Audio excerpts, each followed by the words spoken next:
मृत्यु के बाद आत्मा अपने पुराने घर में क्यों लौटती है? दोस्तों, गरुड़ पुराण में कहा गया है, जब आत्मा शरीर छोड़ देती है तब वह सबसे पहले अपने पुराने घर की ओर लौटती है, क्योंकि वहीं उसके जीवन की सबसे प्यारी यादें बसी होती हैं। वहीं उसने पहली बार माँ की ममता महसूस की, पिता की डांट में छुपा प्यार पाया और परिवार की हंसी खुशी देखी। आत्मा उस घर की चौखट पर आकर रुकती है, जहाँ कभी उसके कदमों की आहट गूंजा करती थी। अब वही घर सन्नाटे में डूबा है और दीवारें भी उसकी कमी महसूस कर रही हैं।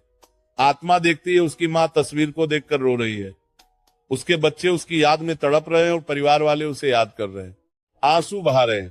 आत्मा चाहती है कि वो दरवाजा खोलकर अंदर जाए, सबको गले लगाए और कहे, मैं यही हूँ, तुम अकेले नहीं हो। लेकिन वह चाहकर भी कुछ नहीं कर पाती।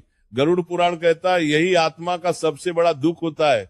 उसका शरीर छूट जाता है, लेकिन अपनेपन की डोर नहीं छूटती। भगवान श्री हरि विष्णु के लिए वीडियो को लाइक शेयर जरूर। मृत्यु के बाद आत्मा अपने पुराने घर में क्यों लौटती है?